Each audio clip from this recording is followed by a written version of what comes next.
Rain battered the marble steps, turning the plaza into a smear of reflections when a small voice reached the glass. "Sir, why did they say no?"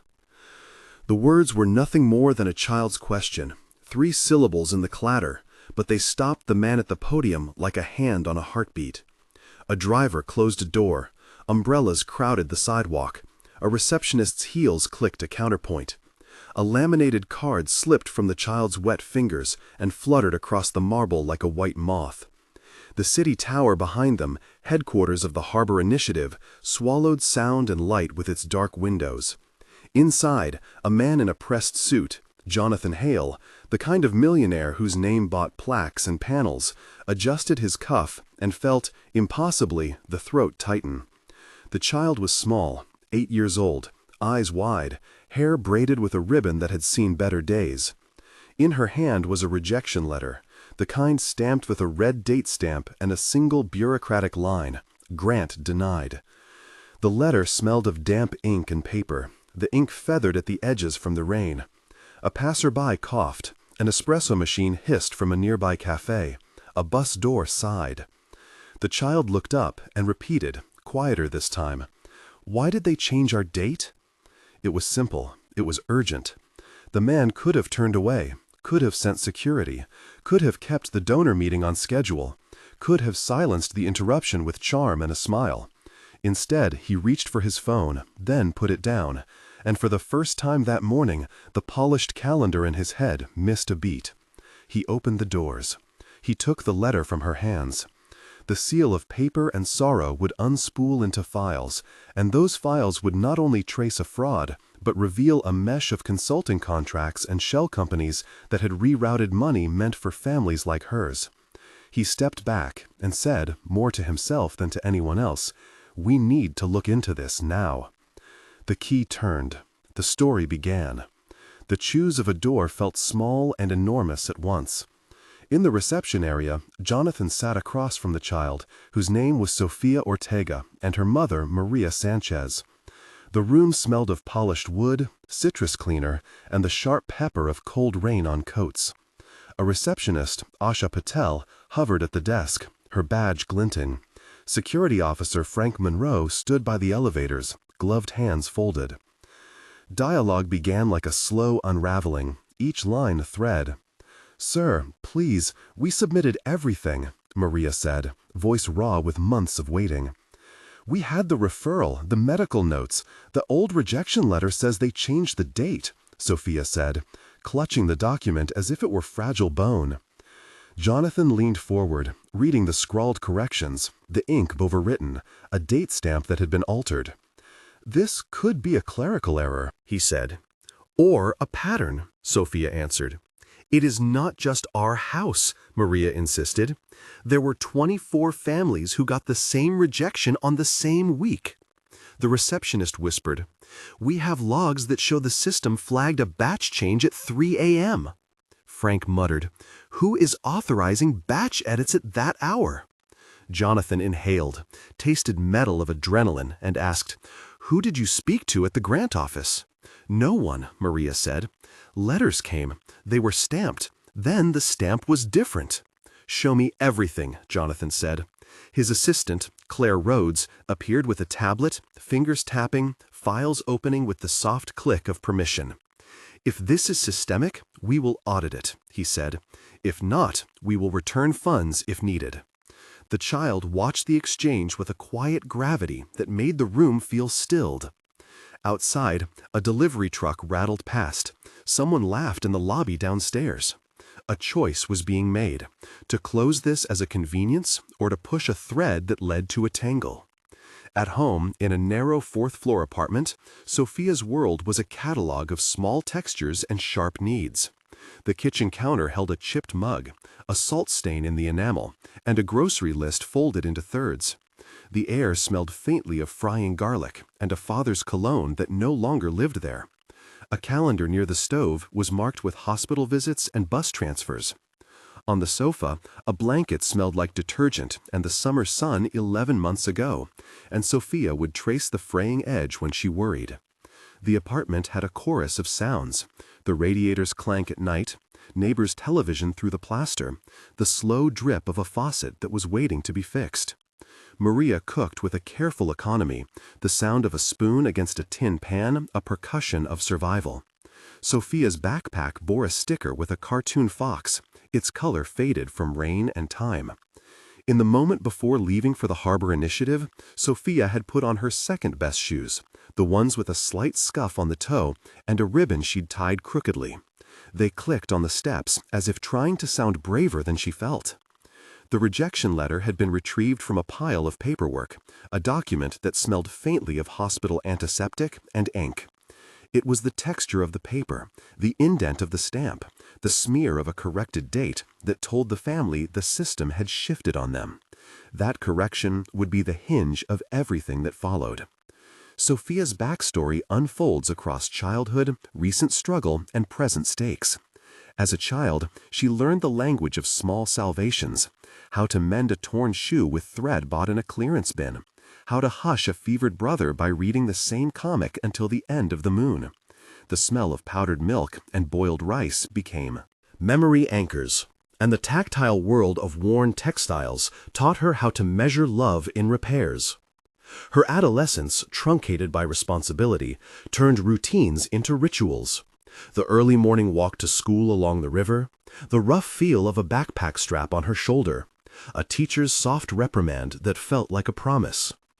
Sensory detail knits these years together, from the metallic taste of a penny candy to the warm squeeze of a neighbor's hand when bills were paid late.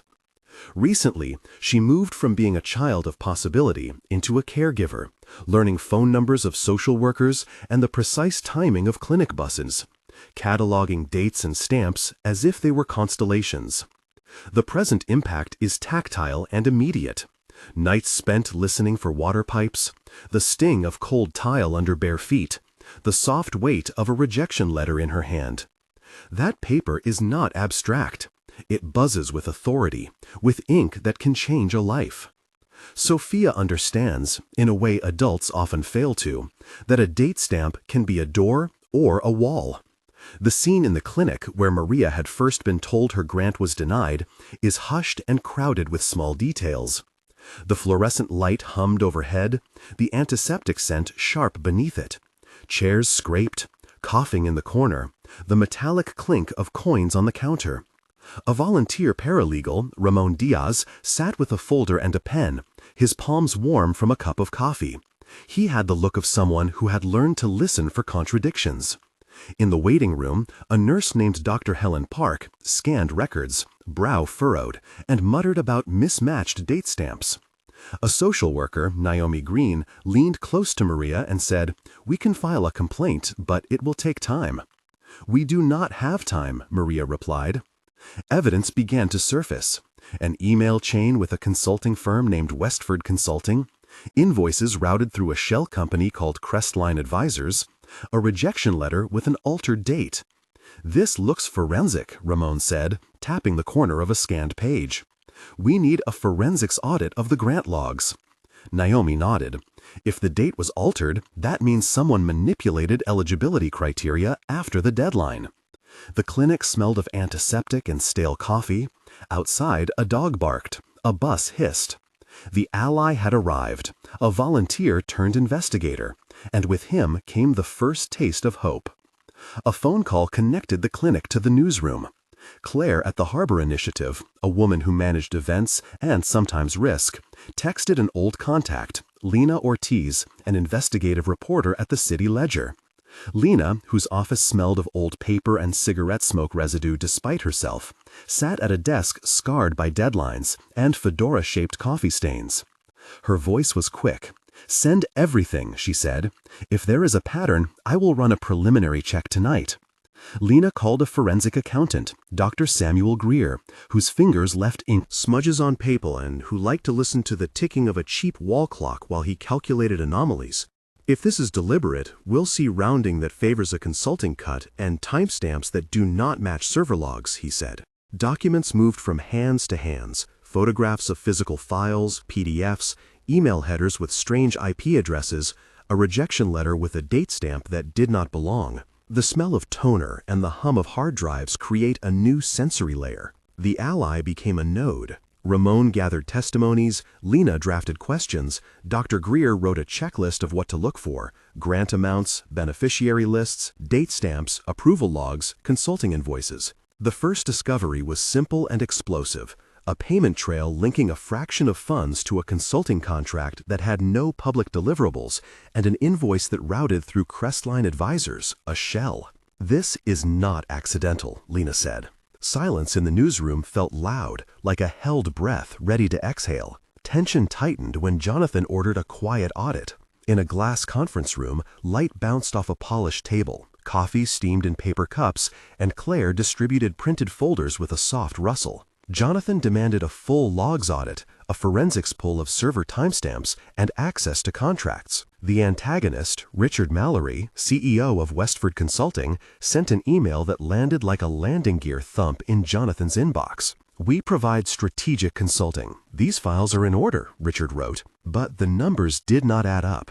A meeting convened. Jonathan, Claire, Dr. Greer on a laptop, Lena on speaker, and legal counsel Mark Bennett, whose tie was a quiet stripe against a gray suit. "If we expose a shell company, we expose our own procurement oversight," Mark warned. "There is reputational risk." Jonathan looked at the rows of data, tasted the metallic tang of decision. He asked, why would an internal date change benefit anyone? What cut is being taken? Dr. Greer pointed to a column of payments, to a consulting fee that matched a gap in service reports. They routed 9% through Crestline. Crestline has no operational footprint. Radian, a junior analyst named Priya Singh, found an IP address that traced to a remote office that listed no employees. The room felt colder. Outside, rain kept time with a windshield wiper. The moral dilemma crystallized: protect the initiative's public image by closing the inquiry, or pursue the possible theft of funds intended for families in need.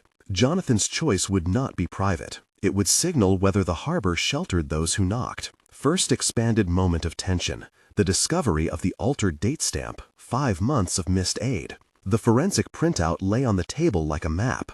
Dr. Greer stroked his chin as if carving the anomaly in his mind. "Look here," he said, pointing at a line where a batch edit replaced a cluster of eligibility dates and moved 9 families from within the bracket. Cut off to after it.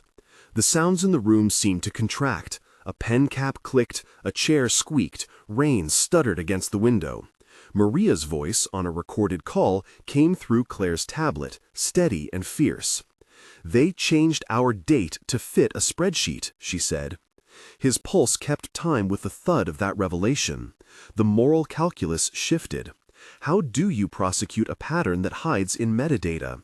What does justice mean when an ink change equals eviction for a family? The argument that ensued was not only legal but ethical. Conscience and brand were on the table, both with power to dictate the next step. The investigation widened. Lena published a careful piece that balanced document citations and human faces, and the story ignited. Headlines used words like grant, initiative, audit, and shell company. The public reacted. 24 families, a number that had been mentioned in hushed rooms, organized in a community center smelling of lemon cleaner and fried onions. Names were read aloud: Maria Sanchez, Hector Ruiz, Fatima Nazari, Thomas Price, Aisha Kone, Rosa Alvarez, Benjamin Lowe, and others. Each voice spoke briefly, testimony like beads on a string. "We were told no. Our check was delayed. My son missed a treatment. The letter arrived stamped late. The families refused an early settlement offer from Harbor Initiative's PR team. We do not want a quick payment to be the end," Rosa said. "We want accountability." A paralegal, Marcus Bell, distributed copies of a complaint to the state inspector. A local pastor, Reverend Lovu, held hands with the group, his palm rough and warm, and said, "We will stand together." Lena's newsroom played recorded snippets in a video. Viewers replied with outrage and donations to legal aid funds. The public hearing was scheduled. The board's minutes had to be produced. Internally, allies turned into engines. Priya found server logs. Ramon protected witness statements. Claire pushed for transparency. Mark drafted legal memos. And Jonathan faced the most public of choices: defend the institution or seek remediation. Second expanded moment of tension, the family's decision to refuse the initial settlement. In a cramped community hall, folding chairs scraped linoleum, the summer air heavy with sweat and resolve. A hush settled as one mother, Fatima, pushed her hair from her face and said, "Money without shame is still stolen." The room pulsed with that statement. Negotiators had arrived with envelopes and promises of confidentiality and swift compensation. Marcus Bell held one up, the paper soft in his hand. "They offer 50% if we sign now," he said. "We could pay rent for some. We could feed a family for months." Sofia stood beside her mother and asked, in the low voice of someone who had learned to see edges clearly, "If we sign, will they say it never happened?" The question landed with the weight of a coin on a scale. The families chose to refuse. The decision meant uncertainty, court dates, and the possibility of a longer fight. But it also meant that the truth remained negotiable only by public record and not by private check. That refusal shifted the narrative from individual relief to communal demand. The stakes rose. The scene smelled of coffee and old sweat, and hope and fear braided together. Lena's investigative piece pulled forward a forensic revelation. Crestline Advisors had been used as an intermediary, and Westford Consulting had billed Harbor Initiative for ambiguous services. An explanation paragraph needed to be concise and technical. In 300 characters roughly, the audit showed that consulting fees were allocated from designated grant funds via Crestline, invoices lacked deliverables, and batch edits in the grant management system aligned with payment disbursements to the consulting firm. The sentence had to explain the mechanism without jargon, and Dr. Greer condensed it.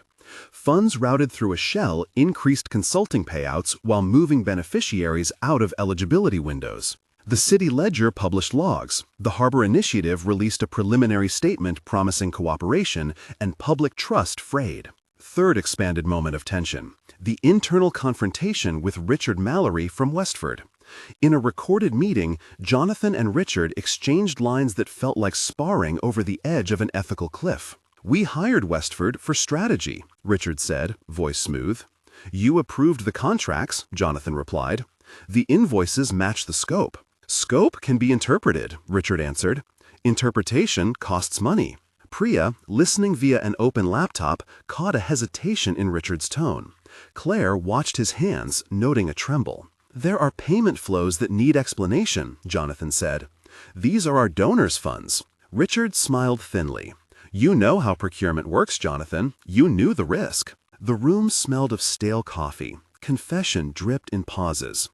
"Someone inside my procurement team could have facilitated a routing," Jonathan admitted later to Claire. "That person had access to the batch edit tool." The implication radiated outward. Not a rogue algorithm, but human decisions, signatures, and approvals. The public hearing was theatrical and quiet at once. The council chamber smelled of varnish and old paper. Microphones glinted, and rows of cameras hunched like birds on a ledge. Families filled the pews. Reporters exchanged notes. The board of the Harbor Initiative sat with legal counsel in a slow arc of uniforms and colored ties. One by one, witnesses took the podium. Sofia, who had become the unlikely face of those affected, walked to the microphone in shoes that had been polished for the occasion. Her voice, at first, trembled like a leaf. "They changed the date on our letter," she said. The room listened. Maria followed, naming dates, naming the clinic, naming the budget line. Ramon presented documents. Dr. Greer explained server timestamps. Priya showed IP traces to accounts linked to Crestline. A former employee, Elena Morales, gave the clearest testimony. She described pressure to prioritize consulting renewals and the existence of an informal practice of batch edits during off hours to reconcile budgets. "It was always about keeping the books neat for board reports," she said. Under oath, her face brightened with a strange relief. Testimony after testimony drew a map of decisions that had budgetary consequences. The crowd felt the arc of accountability tilt. In the days after the hearing, arrests were made. A procurement manager, Simon Reeves, was charged with fraud and obstruction.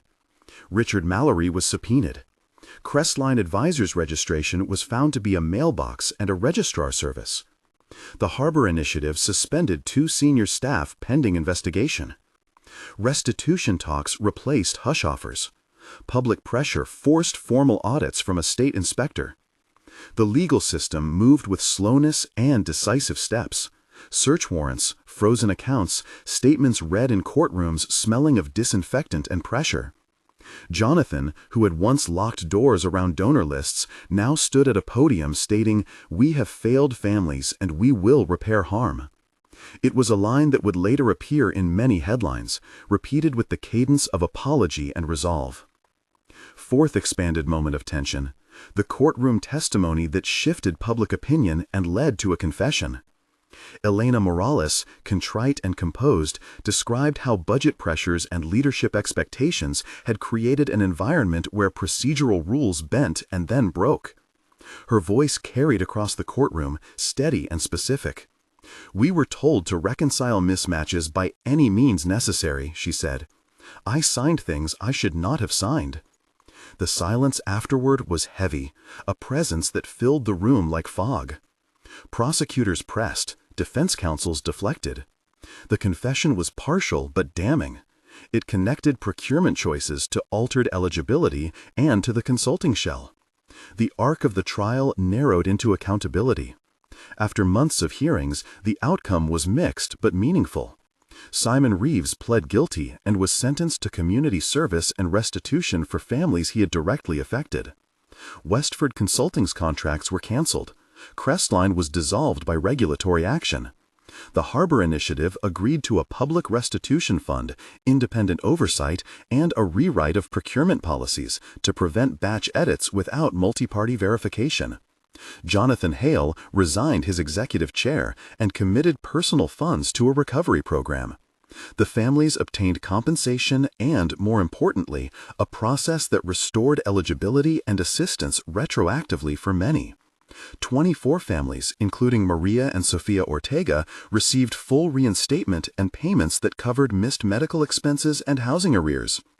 Rosa Alvarez, a single mother who had lost her part-time job because of late rent, received a grant that allowed her to accept a training program and secure an apprenticeship. Names were not only on a list, they were anchors of change. Ephemeral moments of relief mattered. The community center hosted a re-granting ceremony where the smell of warm empanadas filled the room and a local choir sang off-key with enormous heart. Representatives from legal aid and the inspector's office handed envelopes to families. Cameras captured smiles that were tentative, then broader. A journalist, Lena, published follow-ups that held institutions to the promises extracted in public. Donations flowed to a legal defense fund for other communities facing similar patterns. Epilogo must map change across time and feeling, and so we anchor it in 3 moments over 6 months. 1 month after the verdict, families were settling into stability with immediate financial relief. The reimbursement checks had been issued.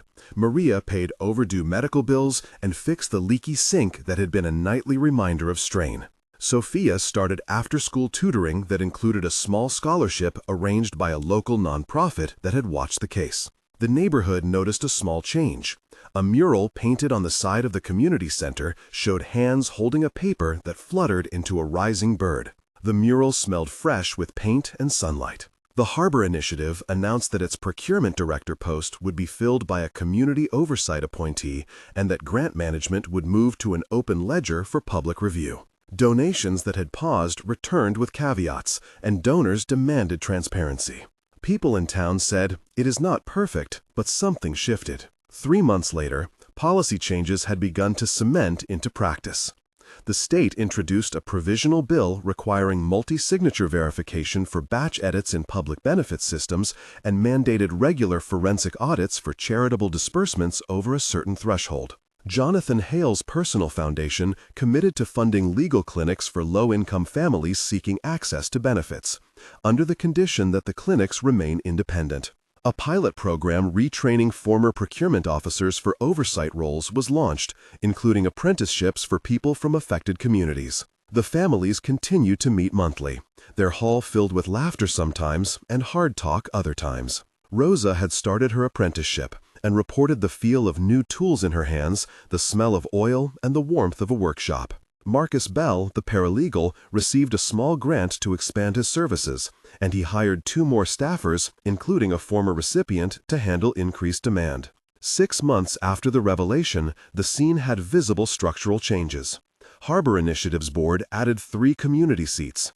Audit trails on grant files were available to beneficiaries via a secure portal with immutable logs. And Crestline Advisors no longer existed as a corporate veneer. A small restitution fund had dispersed payments to more than 40 families, with records published online. The community had launched an education series to teach beneficiaries how to read their letters, check date stamps, and demand documentation. Maria had found part-time work, coordinating a neighborhood food program.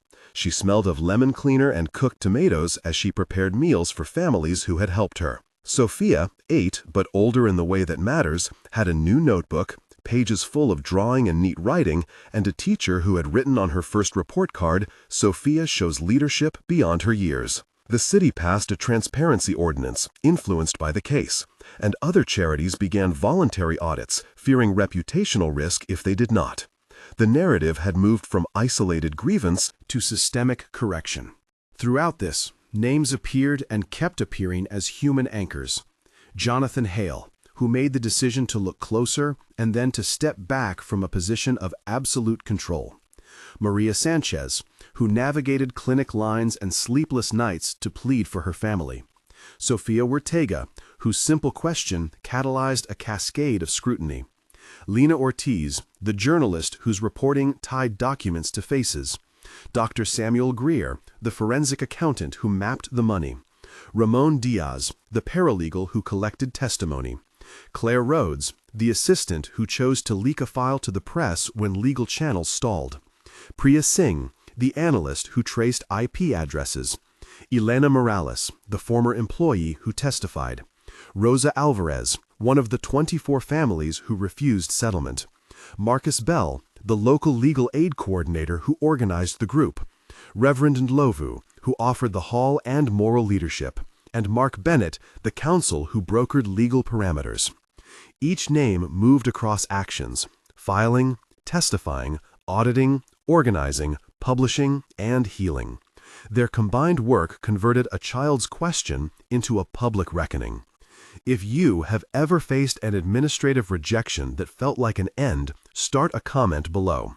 Share a line beginning with "I also" or "in my town" to name your community and amplify the truth that these systems touch real lives.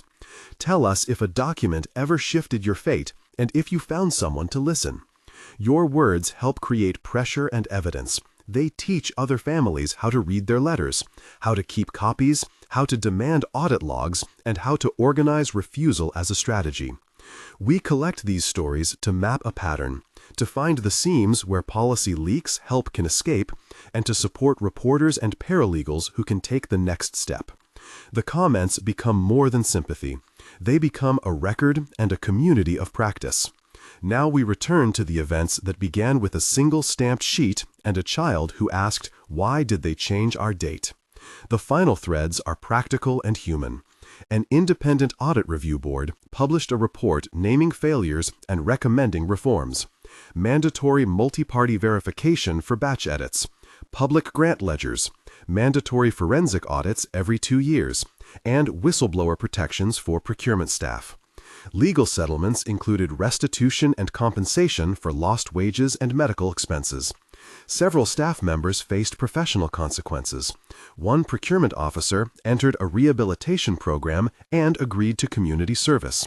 The Harbor Initiative committed to a 3-year partnership with local legal clinics, funding transparency tools, and offering scholarships to affected families.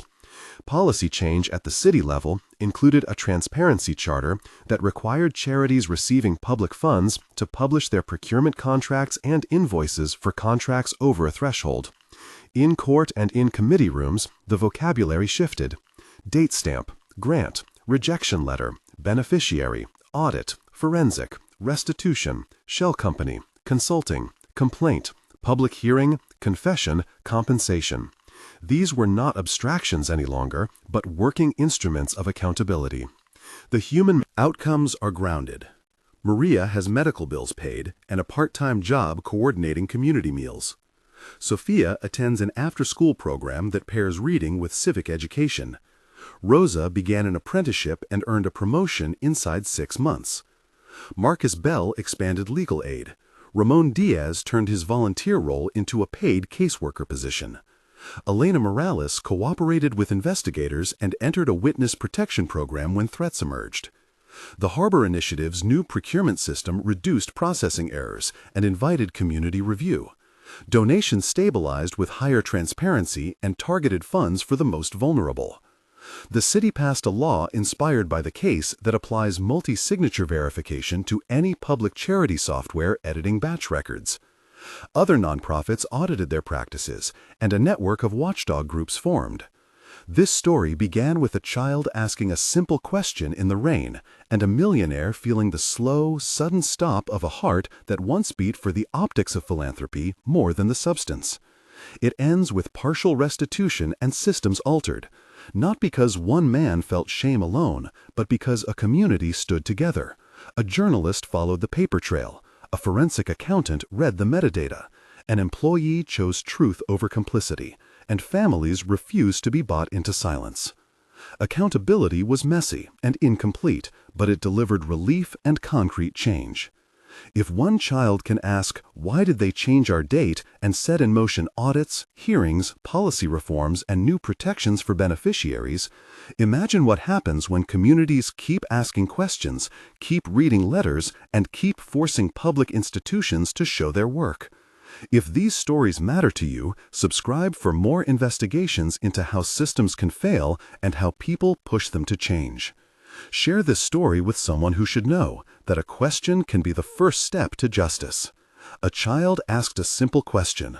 A city answered with action.